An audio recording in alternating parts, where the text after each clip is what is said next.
Hello viewers, welcome to my channel. In the latest installment of Yellowstone, titled A Knife and No Coin, viewers are taken on a roller coaster of suspense and intrigue, as it not only sets the stage for the central conflicts that will drive the second part of Yellowstone's fifth season, but also raises questions about the fates of key characters.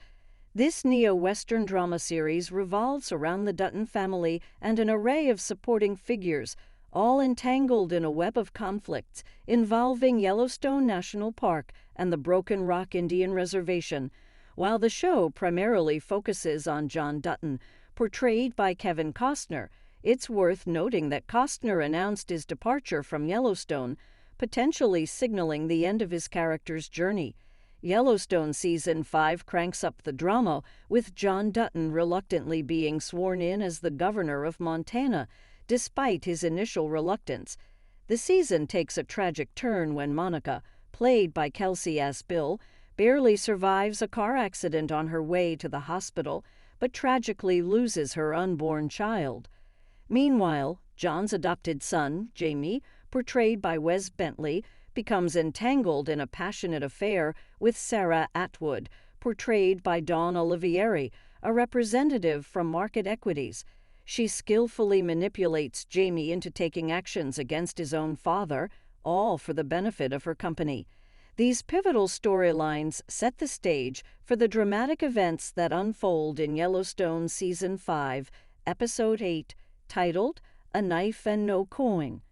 The episode kicks off with a flashback featuring a young John, played by Josh Lucas, and Rip Wheeler, portrayed by Red Silverstein, as they bury Rowdy, portrayed by Castor, at a train station. Rip explains that he had to take Rowdy's life due to a disrespectful comment he made about Beth, played by Kylie Rogers, shedding light on the complex and dark history of the Dutton family. All these vital story threads ultimately lead to the events of Yellowstone Season 5, Episode 8, A Knife and No Coin.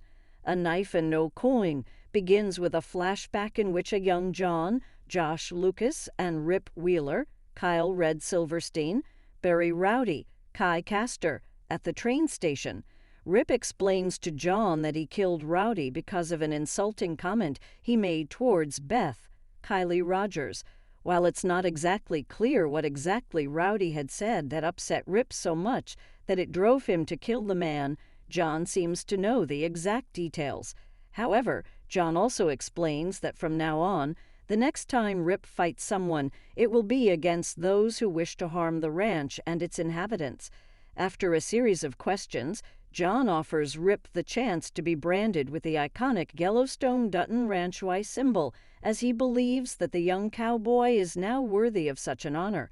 John explains that if he chooses to be branded, he can always call the Dutton Ranch his home and the Duttons his family, but in exchange, he must dedicate his life to protecting and taking care of the ranch.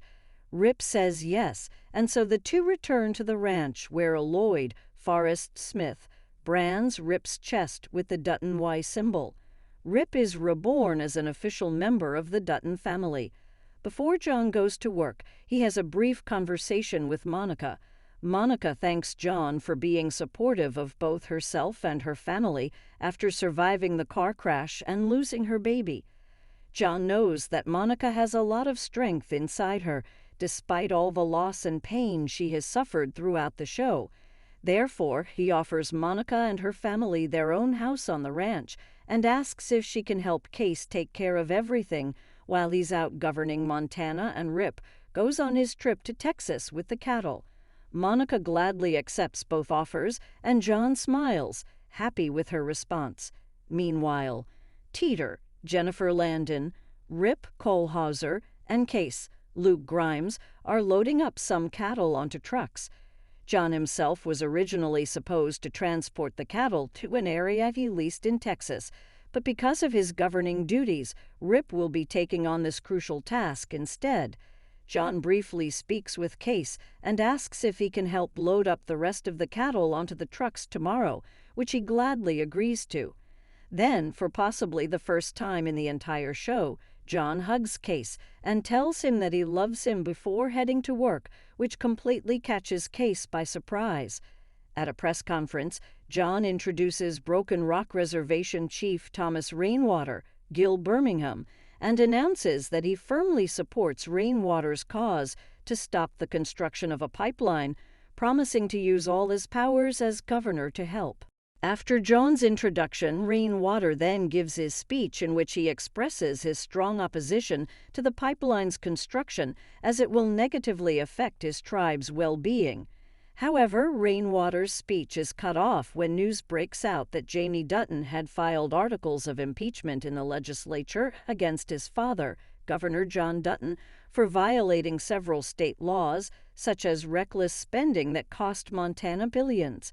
Meanwhile, after getting into another fight with Summer, Piper Parabo, Beth, Kelly Rayleigh, turns on the news and discovers that Jamie will be impeaching her father. Furious, Beth goes to Jamie's house and breaks in. When Jamie confronts Beth and tries to get her to leave, she hits Jamie over the head with a rock, though luckily he is not too badly injured.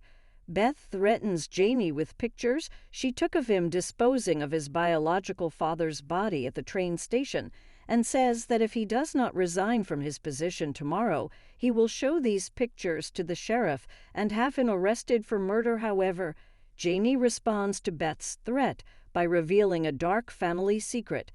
John has been using the train station to dispose of his enemies' bodies for decades, a fact previously unknown to Beth. In a tense exchange, Jamie warns Beth that if she exposes the incriminating pictures, he will disclose to the sheriff the grim history of bodies hidden at the train station, potentially leading to the downfall of both John and the Yellowstone Dutton Ranch. This standoff leaves Beth deeply disturbed, and she wastes no time in informing her father of the disturbing confrontation with Jamie. During this conversation, Beth suggests a chilling course of action, sending Jamie to join the others at the train station.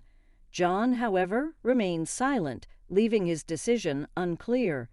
Meanwhile, at Jamie's residence, Sarah seizes the opportunity to remind him of her connections with companies capable of orchestrating deaths that appear accidental, such as heart attacks or car accidents. Sarah proposes a sinister plan to eliminate both Beth and John by using these connections. Jamie ultimately agrees to this nefarious scheme. This revelation sets the stage for a storyline that will be of paramount importance in Yellowstone's upcoming Season 5, Part 2.